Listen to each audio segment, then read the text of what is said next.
terceiro painel abordará o tema Direito de Propriedade, Segurança Jurídica e Investimentos. Participarão como debatedores Dr. Rudy Ferraz, diretor jurídico da CNA. Boa tarde, bem-vindo. Também Dr. Guilherme Rodrigues da Cunha, CEO da Ceres Investimentos. Boa tarde, bem-vindo.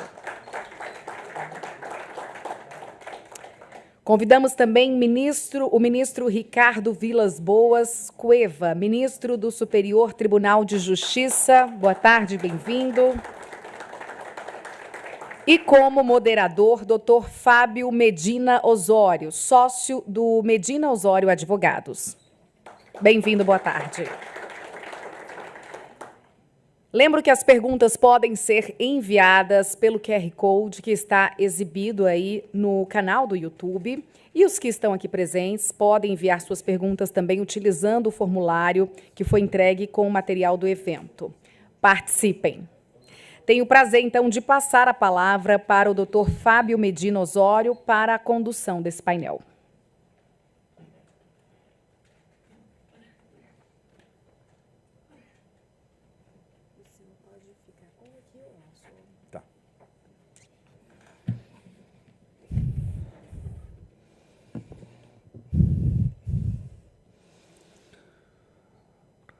Boa tarde a todos. Uma honra poder participar do Congresso Brasileiro de Direito do Agronegócio.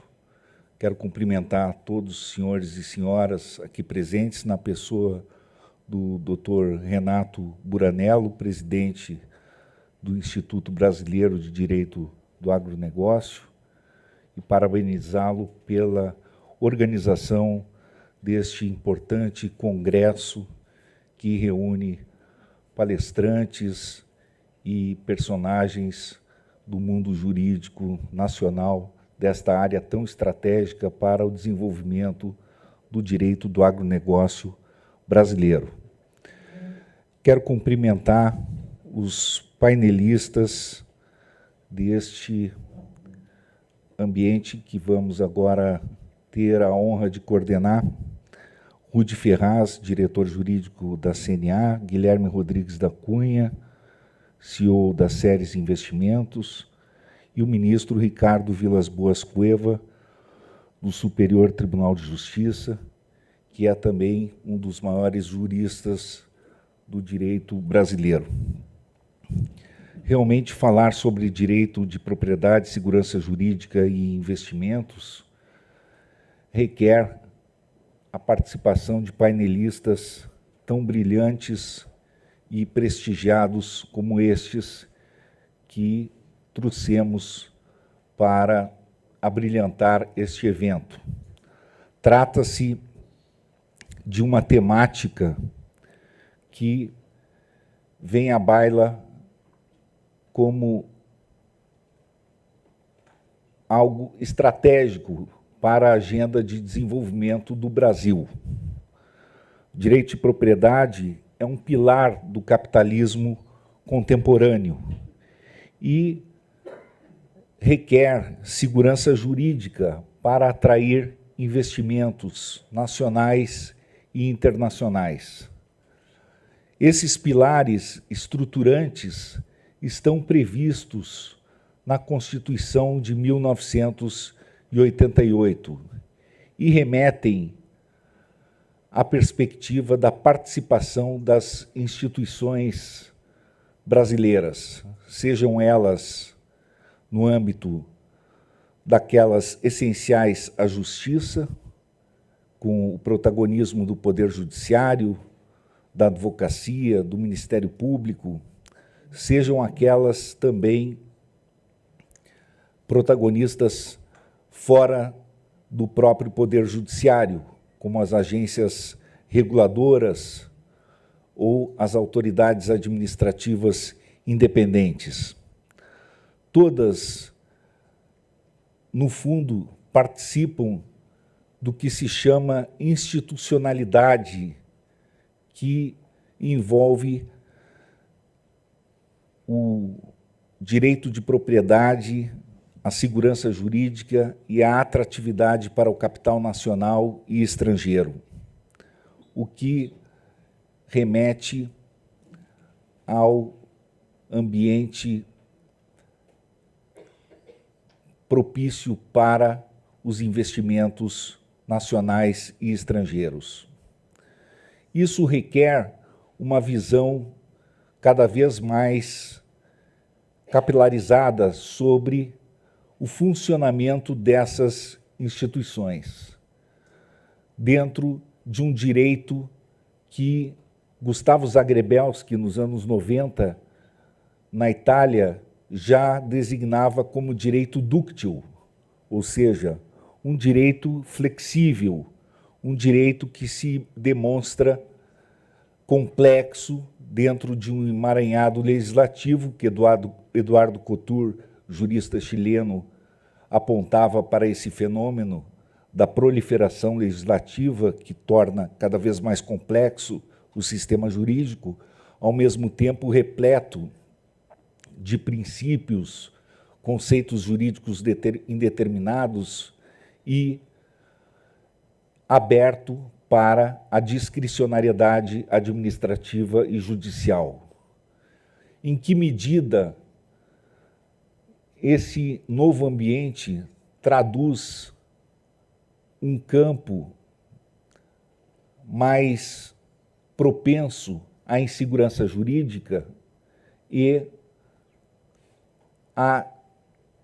ao arbítrio, ou a fenômenos como insegurança jurídica, ou a uma jurisprudência, seja ela judicial ou administrativa, incontrolável do ponto de vista do rastreamento racional daquilo que seria a segurança jurídica e a previsibilidade das decisões dos intérpretes das normas. Aquilo que é o universo jurídico que se pode detectar no âmbito do direito passivo, que se pode designar como o direito legislado, nem sempre se consegue diagnosticar a prioristicamente, com previsibilidade, porque se transforma com uma rapidez imensa na jurisprudência. E a jurisprudência, no universo jurídico, a partir da teoria dos precedentes, no campo da civil law, que não se adapta a um rigorismo que existe no direito anglo-saxão, que exportou essa metodologia para o direito romano-germânico, remete efetivamente a um campo que pode traduzir um decisionismo judicial ou administrativo e a um subjetivismo desenfreado da nossa jurisprudência, seja ela administrativa ou judicial. Isso para o campo da tutela do direito de propriedade, para a atratividade de investimentos e para a densidade normativa do que se designa como segurança jurídica, suscita, sem dúvida, na perspectiva do que se imagina para a atração de investimentos, muitos cuidados. E, sem sombra de dúvida, imaginamos que, neste painel, o debate será muito interessante, porque o Brasil precisa de segurança jurídica e estabilidade nas decisões, sejam administrativas ou judiciais, para trazer o capital estrangeiro ou nacional, trazer investimentos, na medida em que os investidores precisam de previsibilidade para os seus investimentos. E a previsibilidade hoje reside na calculabilidade dos riscos. Portanto, me parece que o grande desafio, não só no Brasil, mas no mundo contemporâneo, reside precisamente nessa calculabilidade dos riscos frente a esse novo universo normativo em que os atores têm um direito cada vez mais flexível no processo decisório. Como trazer estabilidade para esse novo campo normativo? Me parece que aqui reside, sim, um desafio para nossas reflexões. E nada melhor para esse debate do que os painelistas que estão aqui, pessoas com notável saber jurídico, experiência prática e visão sólida da realidade para um aprofundamento do conhecimento teórico sobre a experiência prática. Portanto, com essas reflexões iniciais, eu devolvo a palavra ao cerimonial para que possamos iniciar aqui os debates com os ilustres painelistas. Muito obrigado.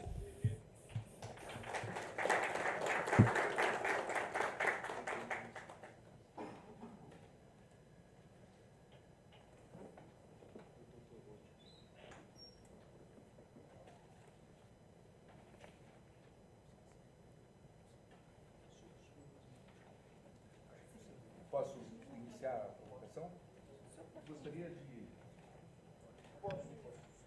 iniciar com o ministro Ricardo Cueva. Vou falar aqui, né? Boa tarde a todos. Eu recebi as instruções, são 8 minutos, né? Estou olhando ali o cronômetro. É um prazer estar aqui. Muito obrigado ao Renato pelo convite de mais uma vez estar aqui nesse evento. Foi muito bom ver a homenagem hoje, a merecidíssima homenagem ao professor Décio. Segurança jurídica é um tema que me coube aqui no painel, né, pelo que eu vi da distribuição, e é um tema que está intimamente associado ao direito, claro. Direito e segurança jurídica nascem juntos.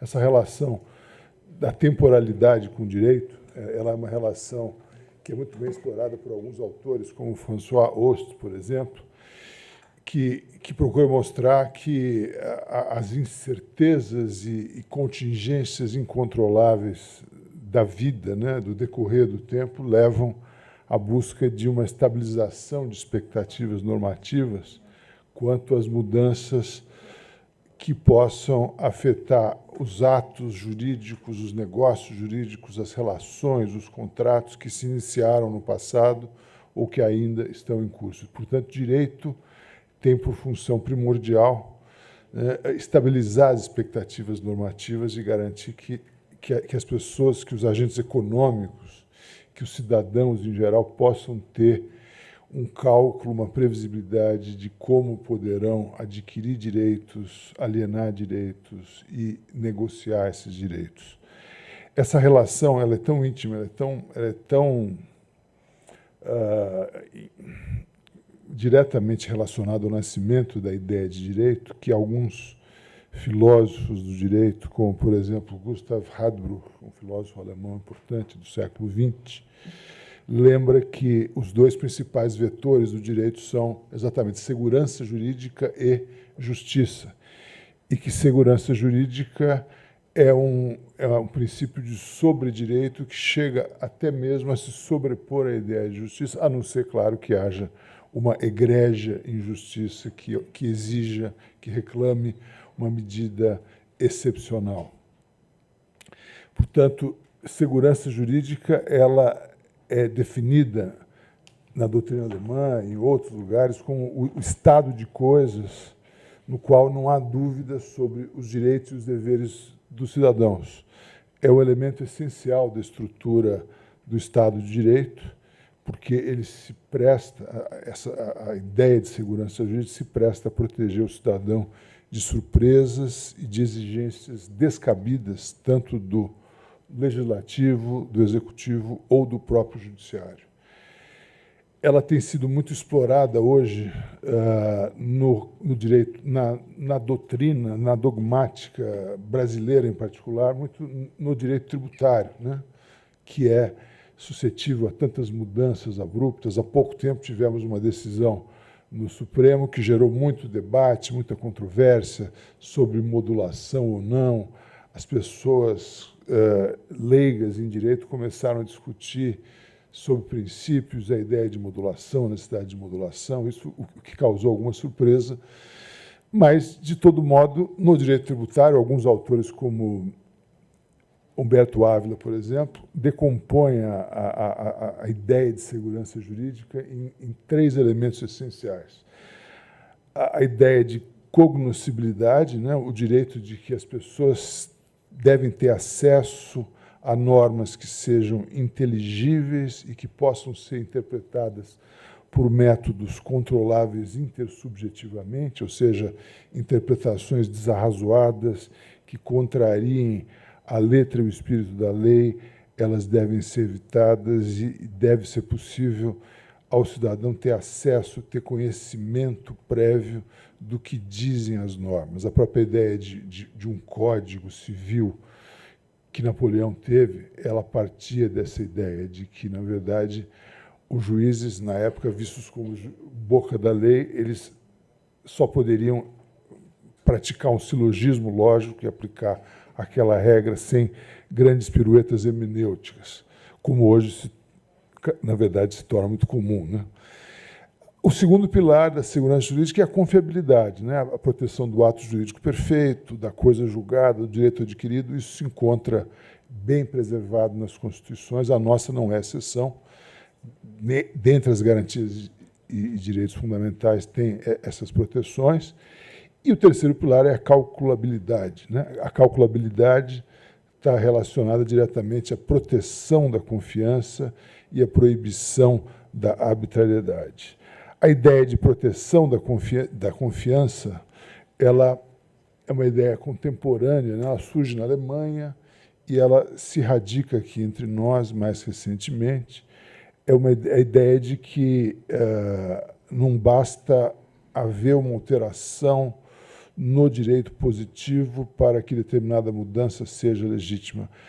A retroatividade, que em geral é vedada, mas com algumas exceções, ela pode ser vista como uma retroatividade, eu não quero entrar aqui em tecnicalidades, mas uma retroatividade autêntica, que é aquela que alcança consequências passadas de ações pretéritas. Ela, em princípio, é vedada absolutamente, com algumas exceções.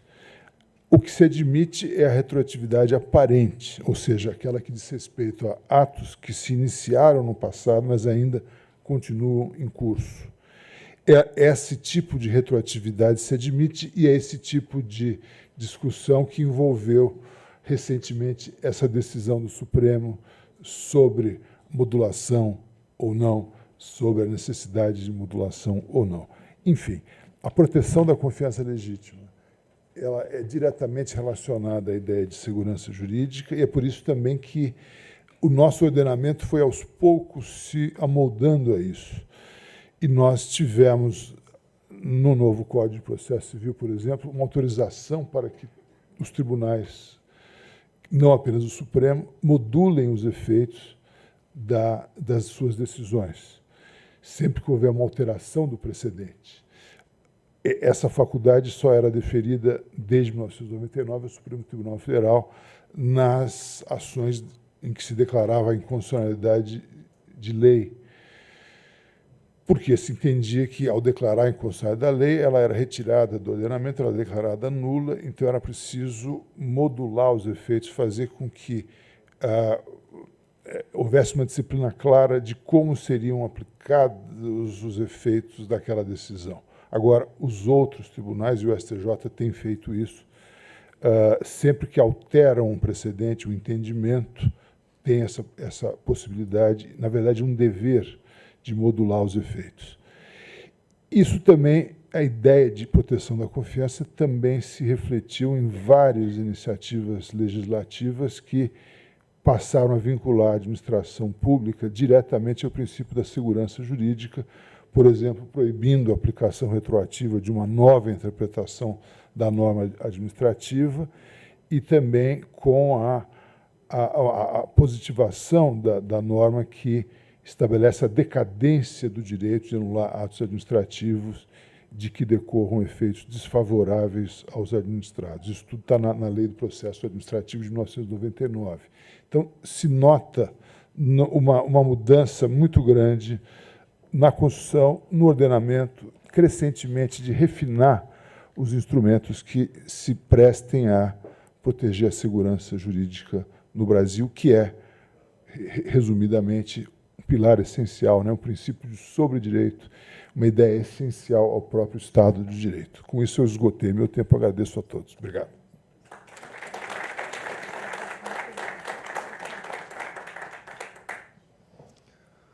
Gostaria de parabenizar o ministro Ricardo Cueva pela brilhante exposição sobre o princípio da segurança jurídica no direito brasileiro, numa dimensão constitucional desse princípio estruturante do Estado democrático de direito no Brasil, perpassando aí várias áreas do direito, com a interdição, inclusive, a arbitrariedade dos poderes públicos, denotando aí seu vasto conhecimento jurídico como um dos maiores juristas do Brasil que ele é.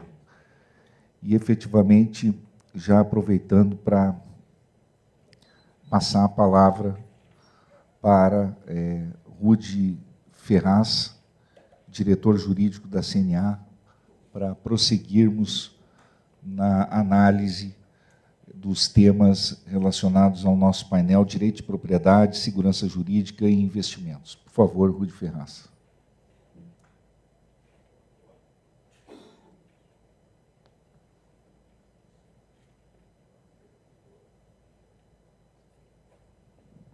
Alô? Alô?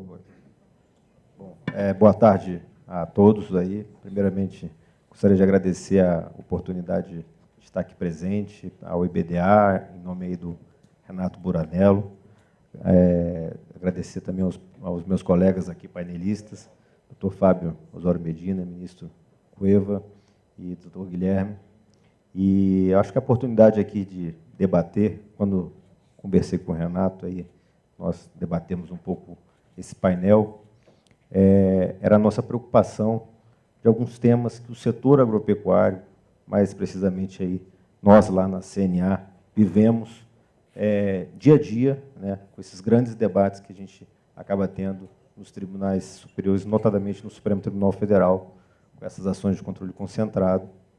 Hoje lá a gente acompanha cerca de 300 ações de controle concentrado e temos algumas na qual nós somos autores, amigos curi, e outras que a gente acompanha de perto essas demandas. E boa parte desses temas, ele basicamente se envolve em torno do direito de propriedade, que é um insumo hoje principal da atividade agrícola, é o que dá segurança jurídica para o produtor fazer investimento, captar recursos, investir em tecnologia, investir, inclusive, na proteção do desenvolvimento sustentável da sua produção. E esses temas do direito de propriedade, ele, para o produtor rural, ele é muito sensível. E o tema hoje, eu digo, são dois pilares hoje que nós vivemos e acabamos tendo um acirramento muito grande dessa temática nos últimos anos, com dois pontos muito sensíveis do direito de propriedade. Hoje, o tema número 1, hoje, que o setor hoje se preocupa, que está na iminência de uma discussão, já vem de muitos anos, é justamente a questão sobre o processo de demarcação de terras indígenas, que envolve estruturalmente o direito de propriedade. Primeiro, porque uma eventual demarcação de uma terra tradicionalmente ocupada anula o título, garantindo apenas a indenização das benfeitorias úteis e necessárias que a FUNAI considerar de boa-fé. E boa parte delas, quase nenhuma, né, porque o processo se arrasta durante muitos anos. Segundo, porque nós temos uma discussão que se alonga aí de muitos anos, e começou desde a época daquela demarcação do caso da Raposa Serra do Sol, em 2009, do Supremo Tribunal Federal, sobre a questão do marco temporal da demarcação de terras indígenas. Ou seja, a discussão basicamente era se uma terra, para ser reconhecida como terra tradicionalmente ocupada, os índios haveriam de estar necessariamente ocupando aquela área para haver o reconhecimento da tradicionalidade da ocupação, ou não. Naquela ocasião da Raposa Serra do Sol, não havia a eventual ocupação da comunidade indígena, porém, havia uma exceção, que era um renitente esbulho. Era o quê? Uma vontade da comunidade perpetuar, voltar àquela terra, e que ultrapassou o tempo do marco temporal. Ou seja, aquela reivindicação ela começou no passado e se manteve durante o marco temporal de 5 de outubro de 88. Naquela ocasião, o Supremo Tribunal Federal reconheceu que o texto constitucional estabeleceu-se um marco temporal, porém, ele relativizou se aquela reivindicação ela fosse contemporânea à data da promulgação da Constituição. Então, naquele momento, o Supremo estabeleceu algumas balizas muito precisas sobre como poderia se desencadear um processo de demarcação de terras indígenas. Então, desde 2009 para cá, o que nós vimos? Nós vimos um entendimento do Supremo Tribunal Federal consolidado, através de não só do caso Raposa do Serra do Sol, mas de outros julgados que vieram posteriormente. Nós tínhamos, por outro lado, o Poder Executivo andando com os processos de demarcação em encontro ao entendimento do Supremo Tribunal Federal.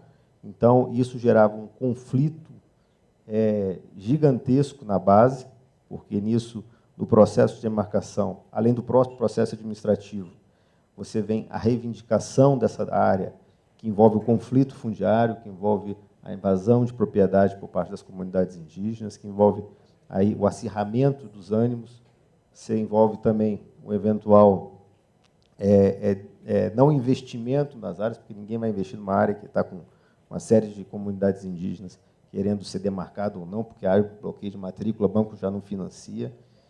E o que ocorreu foi uma grande judicialização desses processos de demarcação desde 2009 para cá, porque o Ministério Público e o Poder Executivo não tinham esse entendimento, o Judiciário passou a adotar o entendimento do Supremo Tribunal Federal, aqueles processos foram sendo anulados e houve aí uma grande judicialização e todas as áreas começaram a ser judicializadas, anuladas com base em decisões judiciais.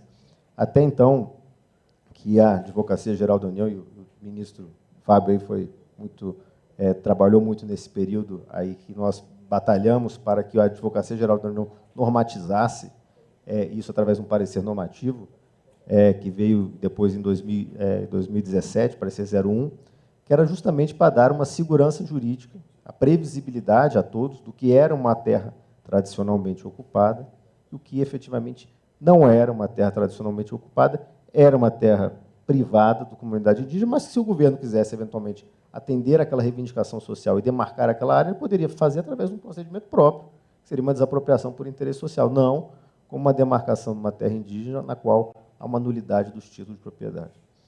E aí, imaginávamos todos nós que a situação estava agora, sim, pacificada, concretizada, e nós tivemos um processo afetado em sede de repercussão geral do Supremo Tribunal Federal, que foi o tema 1031, que começou o julgamento aí no ano de 2021, essa repercussão geral que buscou rediscutir essa questão do marco temporal.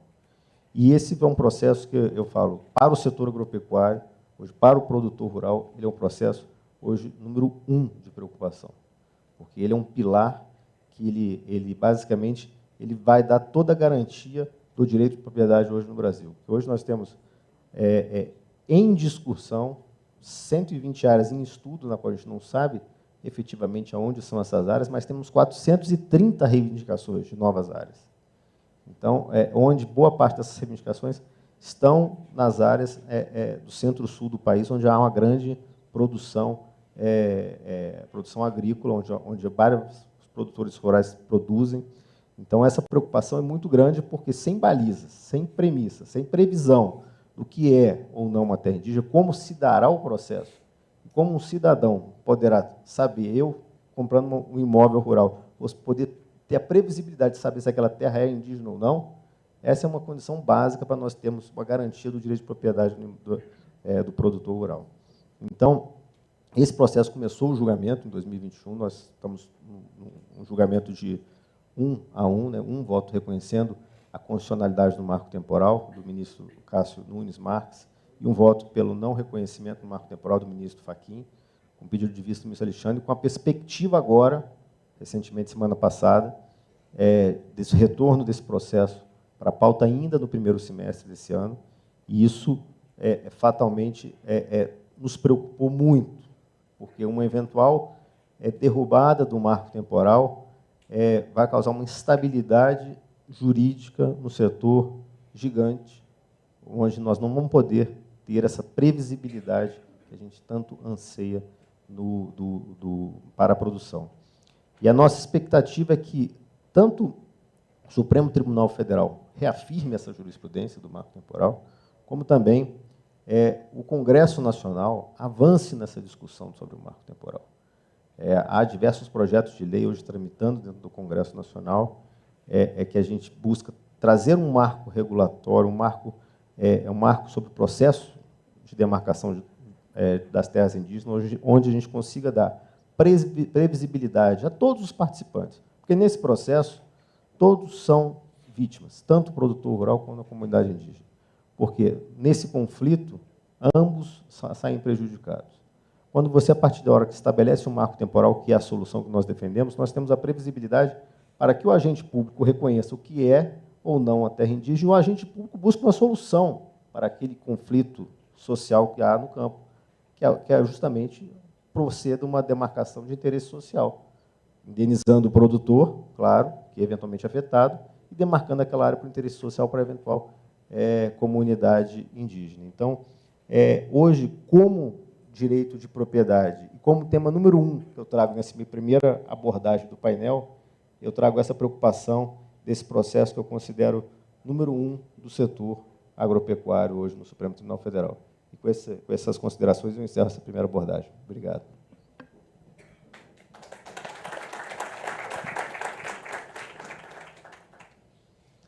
Agradeço imensamente a participação do Rudi Ferraz, diretor jurídico da CNA, brilhantemente expôs um exemplo paradigmático de discussão sobre segurança jurídica e direito de propriedade no Brasil, que traz à baila o problema da mudança de jurisprudência e como isso impacta a segurança jurídica e o direito de propriedade. Como referi também na exposição inicial de abertura do painel, e isso é objeto de preocupação no meio jurídico, também no Código de Processo Civil se delimitou muito bem a mudança de jurisprudência precisa da técnica da distinção e não admite uma modificação abrupta sem essa diferenciação necessária, porque afeta o princípio da segurança jurídica quando há uma alteração na orientação jurisprudencial, sem a distinção de um caso para o outro, afetando, portanto, nessas hipóteses, o princípio da segurança jurídica, quando a orientação jurisprudencial se altera sem a diferenciação de um caso para o outro. Foi muito oportuna a lembrança desse paradigma pelo Dr. Rudi Ferraz. Agora passaremos à exposição do Guilherme Rodrigues da Cunha, CEO da Ceres Investimentos, que tratará também sobre a temática pertinente ao nosso painel. Por favor, doutor Guilherme. Boa tarde, pessoal. Boa tarde a todos, aos nossos painelistas aqui.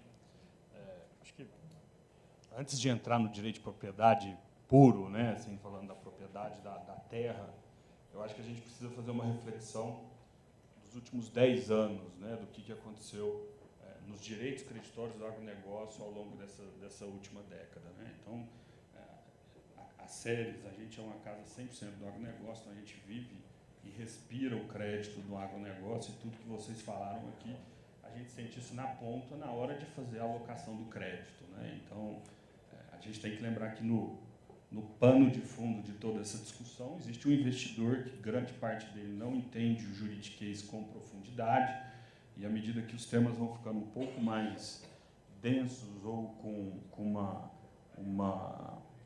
ficam menos inteligíveis, né, para eles, a gente começa a ter uma dificuldade maior na aplicação do recurso. Então, de 10 anos para cá, a gente viu os direitos creditórios evoluírem bastante. Então, a gente viu a criação da CPR, né, a questão não só da CPR, mas a nova lei do agro, que abarcou isso numa forma extraconcursal, então deu mais garantia ali para quem está alocando recurso no agronegócio, principalmente quando a gente fala em produção, e a gente tem que lembrar que, falando de produção, o governo hoje não é mais o carro-chefe de alocação de crédito, né? Então, o governo não tem mais essa capacidade de cobrir todos os setores. O agro ficou muito bom, muito grande, né? Então, você teve o boom da soja, né? Você teve o crescimento da agropecuária como um todo, você teve agora o milho entrando aí, o mercado de milho abrindo, sendo aberto para a China.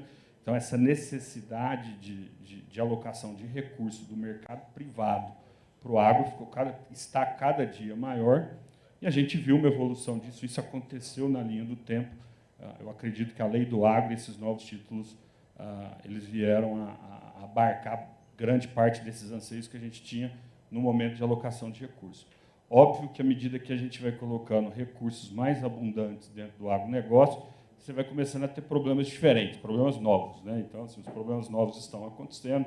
A gente viu, ultimamente, operações de sales leasingback acontecendo e sendo derrubadas, enfim, né? Eu acho que isso, de certa forma, também traz uma insegurança jurídica. Outro ponto que eu acho que foi até abordado pelo ministro Fux e foi acho que muito bem colocado, é que a celeridade na hora que a gente está falando do problema, né, e a partir do momento que existe a demanda, a celeridade é um fato importante como um decisório de alocação de dinheiro, né, de alocação de crédito no agronegócio. Então, por mais que você tenha um título que ele foi 100% performado, que toda a parte jurídica foi bem construída, você vê em algumas decisões de primeira instância, estou falando aqui de vida real, algumas coisas serem desfeitas que não deveriam ser desfeitas, e aí você começa a criar um ambiente de insegurança jurídica, né, principalmente quando a gente fala de arresto CPR de grãos, né,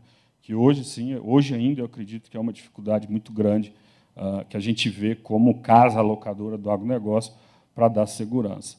Então, acho que todos esses temas juntos, eles vêm caminhando na linha do tempo, e sendo discutido na linha do tempo, com uma maturidade muito grande, mas a gente precisa, sim, ter uma uniformidade de decisões ali que vão de baixo para cima, né, ali na hora do problema, para que a gente tenha também uma garantia de que aquele crédito que a gente está colocando dentro do agronegócio, que está girando, que está colocando, que está fazendo a economia do agro girar, aquilo vai voltar. Tem um tema que é muito hoje, que também foi abarcado ali na nova lei do agro, mas que hoje é um grande problema quando a gente fala em recursos mais volumosos para o agronegócio, que são as recuperações judiciais e as formas que elas são feitas, né?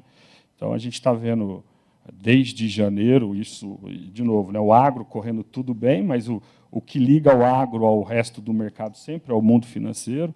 Então, você teve um grande problema ali na Americanas no começo do ano, e de lá para cá a gente vai vendo grandes RJs acontecendo. E ontem a gente viu uma empresa grande, também ligada ao agronegócio, pedindo uma recuperação judicial. E aí todos esses instrumentos que a gente está falando aqui, toda essa velocidade, celeridade, né, a forma com que isso vai ser recuperado atinge diretamente nos volumes que a gente vai conseguir alocar dentro do agro. Hoje, eu falo categoricamente que a gente tem uma dificuldade de alocação, visto o mercado, né, e toda a dinâmica que o mercado vem tendo.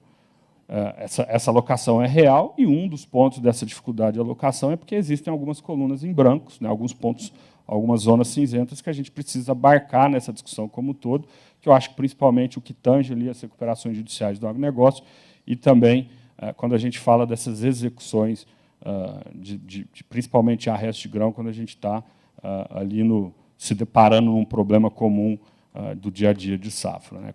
Quando a gente vai para aí, sim, indo para o tema do marco temporal, eu acho que isso está na mente de todo investidor hoje no mercado, né? E veja bem, isso é tão grave, esse tipo de postura.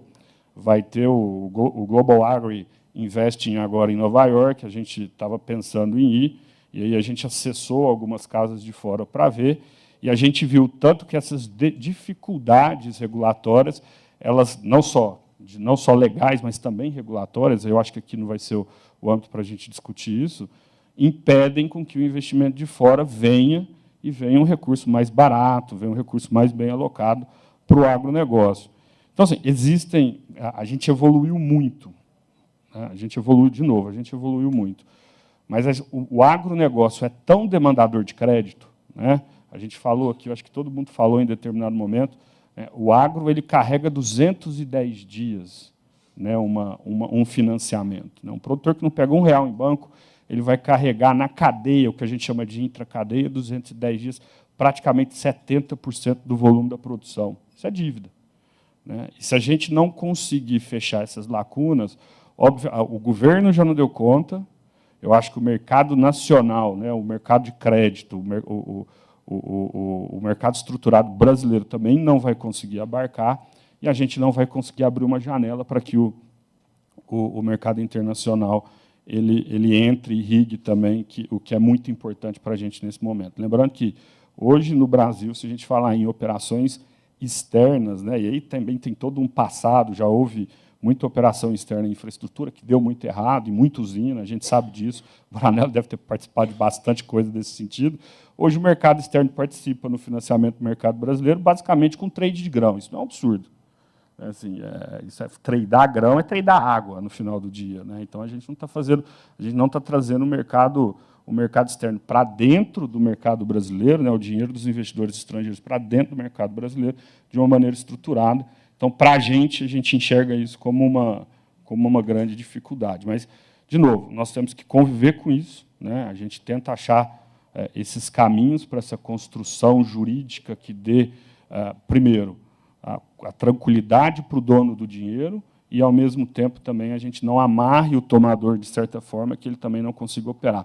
Esse é o balanço, né? Como é que a gente dá segurança para o investidor e, ao mesmo tempo, a gente consiga fazer com que o produtor, na ponta, consiga operar. Tá? Então, nesse meu primeiro momento, eu gostaria de deixar esse recado.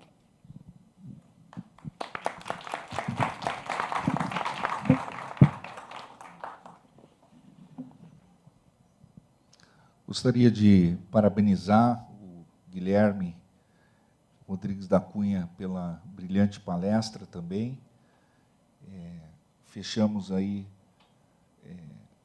um rol de exposições, desde uma perspectiva geral sobre segurança jurídica, abordada pelo ministro Ricardo Cueva, passando por duas exposições brilhantes, mais concentradas no agronegócio e no direito de propriedade, na segurança jurídica, por Rudi Ferraz e Guilherme Rodrigues da Cunha, completando o painel, numa lógica do geral para o particular, o que tornou o painel muito interessante, de um ponto de vista teórico e prático.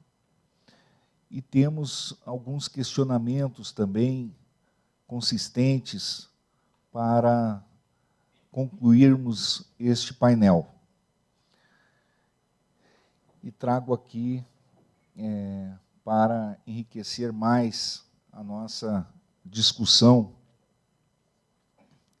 estes questionamentos, endereçando cada um deles para as reflexões dos nossos panelistas e me permitindo também trazer alguns comentários. primeira da Germana Mello, perdão. Ela pergunta como se dará a aplicação do princípio da segurança jurídica e do direito de propriedade caso haja uma extensão para as propriedades através do posicionamento do ministro Barroso na desocupação pacífica. É isso. Alguém pode me auxiliar aqui só na interpretação de uma palavra para ver se eu estou correto? Às vezes, essa grafia é muito boa, mas é melhor que a minha, né? Essa palavra aqui. É desocupação mesmo. Então, eu gostaria de ouvir o Rudi Ferraz, primeiramente.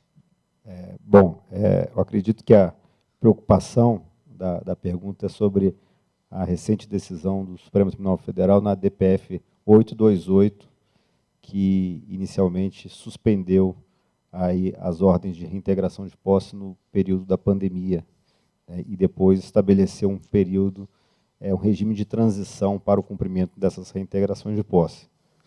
E esse é um dos pontos para o setor agropecuário muito sensível, ainda mais nesse momento que nós estamos vivendo de um aumento da prática de crime de esbulho possessório, né, invasão de propriedade, e nós temos aí uma tendência de relativização do Instituto da Reintegração de Posse. Né? Hoje há uma dificuldade muito grande para vocês conseguir uma liminar e cumprir uma ordem de reintegração de posse, hoje, principalmente no campo. Primeiro, por quê? Hoje, quando se invade uma propriedade, você está muito longe de qualquer tipo de acesso às autoridades policiais. Então, isso você tem uma dificuldade já daquele cumprimento do desforço imediato. E segundo, porque quando você consegue uma liminar, você tem uma dificuldade do próprio Estado cumprir aquela ordem judicial, dado a aglomerações de pessoas, dado a questão social que está envolvida. Mas a pergunta, ela remete à preocupação dessa decisão do ministro Barroso, e referendada pelo Supremo Tribunal Federal, que durante a pandemia ocorreu a suspensão das ordens de reintegração de posse que estavam vigentes naquele momento. O Congresso Nacional veio, através de uma mobilização da Frente Parlamentar Agropecuária, regulamentando esse período essa questão da suspensão do despejo, desocupações e reintegrações, e relativizou, falou, olha, essas suspensões ocorreriam apenas nas áreas urbanas. Então veio uma lei regulamentando isso, provocada até pelo Supremo Tribunal Federal, excluindo a área rural. E o Supremo veio e estendeu novamente essa questão para a área rural. E após o período da pandemia, mais especificamente no dia 31 de outubro do ano passado, estabeleceu-se um regime de transição para essas áreas que estavam suspensas, né, para o cumprimento dessas ordens. E aí vem uma preocupação muito grande do setor. Era se, eventualmente, esse regime de transição se transformasse num regime permanente para as novas invasões de propriedade. E, realmente, em alguns estados, já estava se criando quando você entrava com reintegração de posse, as corregedorias, já criava-se audiências de mediação, audiências de conciliação, inviabilizando a liminar rápida na reintegração de posse. Quanto mais rápido, menor o conflito você tem para, eventualmente, haver o cumprimento das ordens de reintegração de posse. Felizmente, o Supremo Tribunal Federal começou a modular o entendimento dessa liminar da 828, explicitando que esse regime de transição ele se aplica única e exclusivamente para aquelas ordens de reintegração de posse suspensas durante o regime da pandemia, não se aplicando às novas invasões de propriedade, que era uma preocupação muito grande que nós tínhamos, principalmente nesse momento de acirramento de um conflito que nós temos aí no campo. E agora, no mês de abril, mais ainda com esse famoso abril vermelho que eles tanto anunciam. Então, é uma preocupação que o setor tem, é uma preocupação muito grande. Temos aí, felizmente, o Supremo Tribunal Federal afastando essa possibilidade desse regime de transição para as novas invasões, mas temos uma preocupação, sim, com esse precedente de obrigar esse regime de conciliação, obrigar o produtor rural a sentar com o invasor, quem cometeu o crime, para poder buscar uma solução para voltar à sua propriedade. Então, isso é uma preocupação que nós temos com esse instituto. Muito obrigado, doutor Rudi Ferraz. A pergunta era endereçada a Vossa Excelência. Temos uma outra pergunta, agora endereçada ao ministro Ricardo Cueva. Qual a sua opinião sobre a atuação do Ministério Público em questões ambientais e indígenas? Muitas vezes o Ministério Público questiona em ações civis públicas temas já pacificados pela jurisprudência. Indaga se seria um bom filtro haver pagamento de sucumbência pelo Ministério Público. Até me permito, ministro Cueva, porque eu pertenci ao Ministério Público, iniciei minha vida profissional no Ministério Público, 14 anos, e fui promotor do meio ambiente na capital, em Porto Alegre, fui diretor da ABRAMPA, Associação do Ministério Público do Meio Ambiente, e nós temos uma visão bastante crítica sobre a atuação, muitas vezes, militante de uns segmentos do Ministério Público na área ambiental, por invasão na discricionariedade administrativa, discricionariedade técnica de agentes públicos. E isso tem travado um pouco a agenda de desenvolvimento no Brasil. Portanto, creio que é muito pertinente esse questionamento, porque realmente o Ministério Público brasileiro vem extrapolando um pouco as suas atribuições, pelo menos do meu ponto de vista, para incrementar um pouco mais esse debate, e muitas vezes com algum desvio de finalidade, com algum abuso de poder, e invadindo a esfera da discricionariedade administrativa, o mérito administrativo, e isso causa preocupação na agenda ambiental brasileira. Mas gostaria muito de ouvir o ministro Cueva sobre esse tema, que é um tema estratégico também para a agenda de desenvolvimento do Brasil. Eu subscrevo essas observações. Nós já temos conversado bastante sobre isso. Eu sou amigo do Fábio há muitos anos, desde o tempo em que ele ainda era do Ministério Público, e, de fato, no Brasil, precisaríamos de pensar um pouco sobre um novo desenho institucional dessa instituição tão importante, porque, em nome da independência funcional, muitas vezes deixa-se de desenvolver políticas consistentes e que possam efetivamente levar à obtenção do bem-estar social, que naturalmente é a finalidade dessa instituição tão importante. Os recursos são finitos, são escassos, é importante que haja políticas coordenadas e consequentes, e que não haja uma atuação errática do Ministério Público, e, portanto, seria realmente fundamental rever muito do que é feito hoje. Muito obrigado, ministro Cueva. A próxima pergunta eu vou endereçar ao Guilherme, da Carolina Pacheco Monteiro, da Ana Carolina Pacheco Monteiro.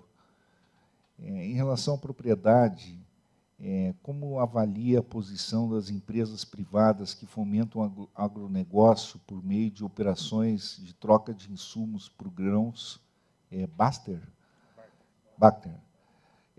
Haja vista os argumentos utilizados pelos produtores, essencialidade do bem, impenhorabilidade, indisponibilidade, como meio de defesa para se furtarem ao pagamento do débito. Esse é o problema, né? Acho que quando você está numa CPR, isso está claro na lei que isso é extraconcursal, mas aí vai. O grão ele anda muito rápido, né? Então uma decisão em primeira instância em que faz a liberação do grão em detrimento do barter, né? E o barter foi uma venda efetiva, né? Então, ao invés de receber dinheiro, você vai receber o grão, e o grão está abarcado numa CPR, essa CPR está em primeiro grau, e, teoricamente, as coisas teriam que fluir muito bem ali nesse processo. Normalmente, o que a gente vê é o que a gente consegue derrubar no tribunal quando acontece esse tipo de coisa. mas até derrubar o grão já foi embora. Então, é o famoso que o ministro Fux falou, ganhou, mas não levou. E isso é o que gera muita insegurança quando a gente fala nas operações estruturadas. Então, até que ponto que você vai conseguir ser efetivo com instrumentação jurídica? De novo, a instrumentação jurídica, todos esses modelos que foram desenvolvidos nos últimos anos foram extremamente eficientes, mas o que a gente vê é uma falta de previsibilidade ali em primeira instância, e a gente esquece, quando a gente tem esse tipo de problema, que o grão, no final do dia, a gente consegue mover ele muito rápido. Então, uma decisão em primeira instância, em 7 dias você consegue fazer o escoamento, por exemplo, de um silo de 600 mil sacas, ou seja, o ativo foi todo embora. Então, se isso for muito bem colocado, e sim, isso é um problema, e sim, isso acontece hoje.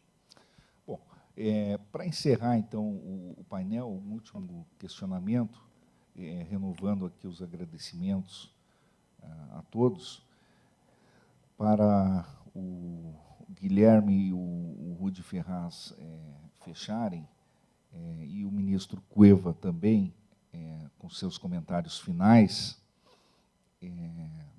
pela ordem, poderia ser, Guilherme, Rudi Ferraz e ministro Cueva, sob o viés de investimentos, quais seriam os recursos, e aí cada um dentro da sua área de perspectiva, eu diria, o ministro Cueva poderia abordar mais da perspectiva, talvez, jurídica e ferramentas jurídicas, quais os recursos promotores de segurança jurídica que poderiam ser mais utilizados para garantir maior confiabilidade no sistema hoje? Guilherme, Rudi e ministro Cueva. Acho que os instrumentos existem. Eles existem, foram aprimorados, estão sendo aprimorados. Acho que isso a gente tem que... Essa pergunta, só para deixar claro, é da Luana e Fernanda. Eu acho que esses instrumentos existem. Esses instrumentos já foram construídos, estão sendo aprimorados, e eu acho que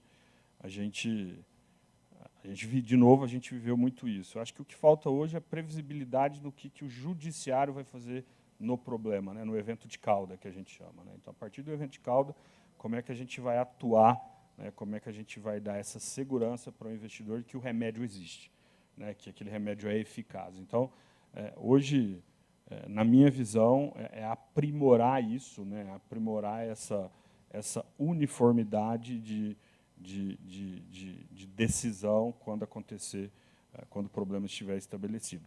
Se você tiver isso, com certeza a gente hoje está muito em voga a gente falar em custo financeiro no Brasil, a gente falando em Selic, falando em tudo, mas a gente esquece do prêmio de risco.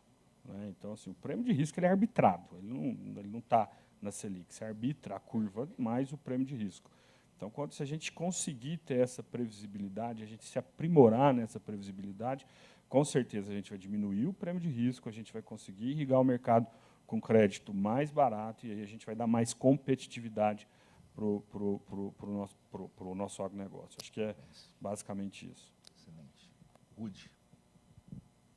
Bom, do meu ponto de vista, acho que o doutor Guilherme mencionou uma coisa muito interessante.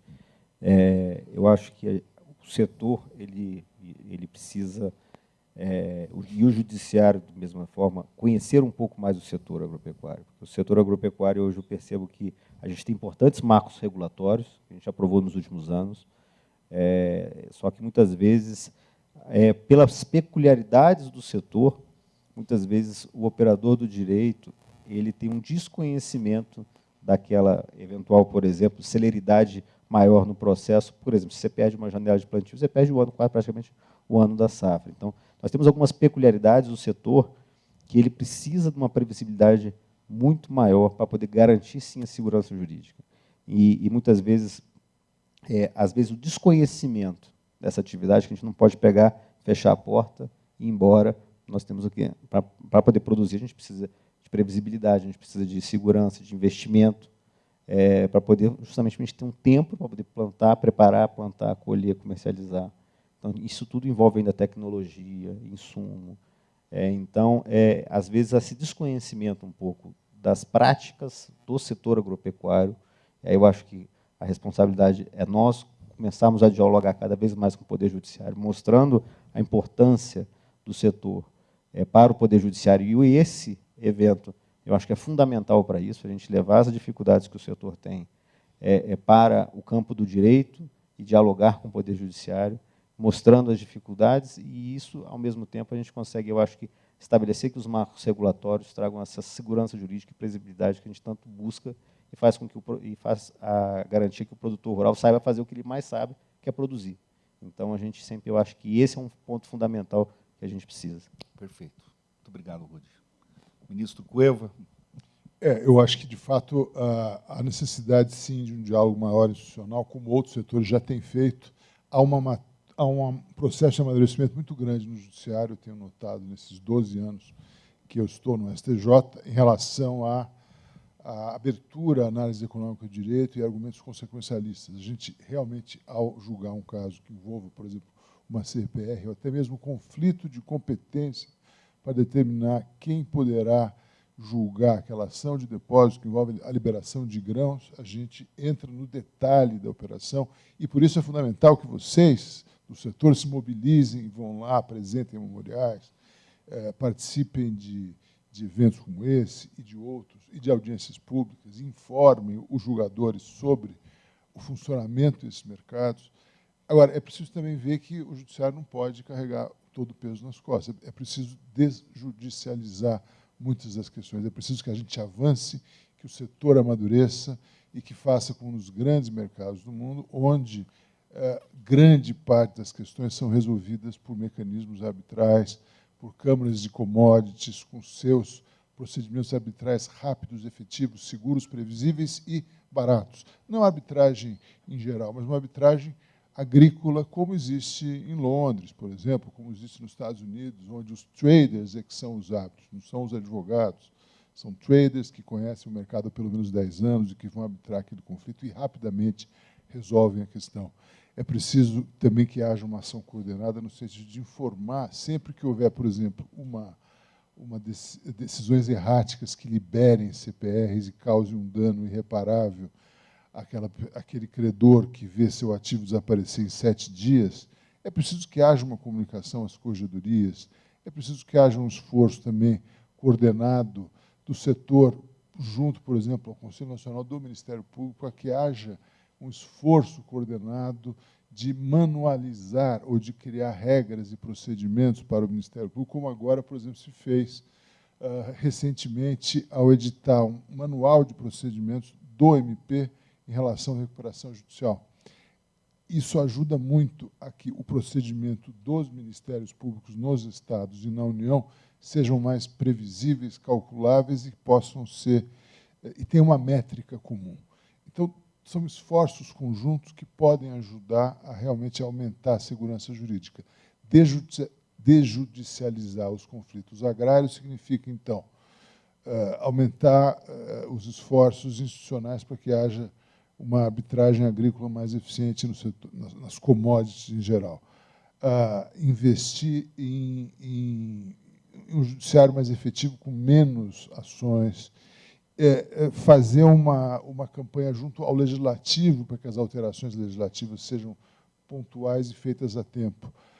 Nós demoramos mais de 10 anos para julgar no STJ, por exemplo, a questão da recuperação judicial do agricultor, pessoa física, e quando julgamos veio a Lei 14.112, que deu uma solução.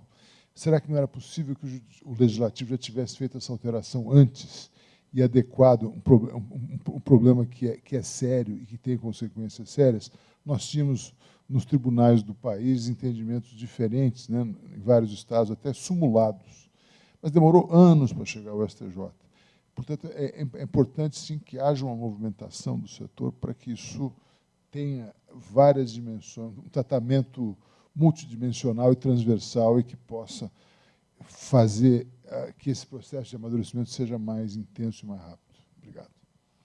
Parabéns aos painelistas, parabéns também ao Renato Buranello pela organização do do evento, e este painel realmente abrilhantou o evento. Parabéns aos participantes pelas magníficas perguntas que propiciaram esse debate, que realmente trouxe luz para questões complexas e essenciais a essa agenda de desenvolvimento do Brasil, que envolve o agronegócio, que tem uma importância ímpar no PIB brasileiro, e os pilares da segurança jurídica, do direito de propriedade, essencialmente integram essa agenda, e, fundamentalmente, o agradecimento renovado ao ministro Ricardo Vilas Boas Cueva, ao Rudi Ferraz, ao Guilherme, pelas participações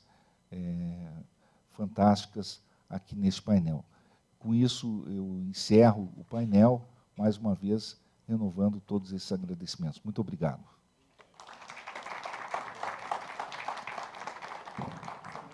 Obrigada a todos. Faremos agora um pequeno intervalo para o café de 25 minutos e, às 16h20, retornaremos com o painel 4.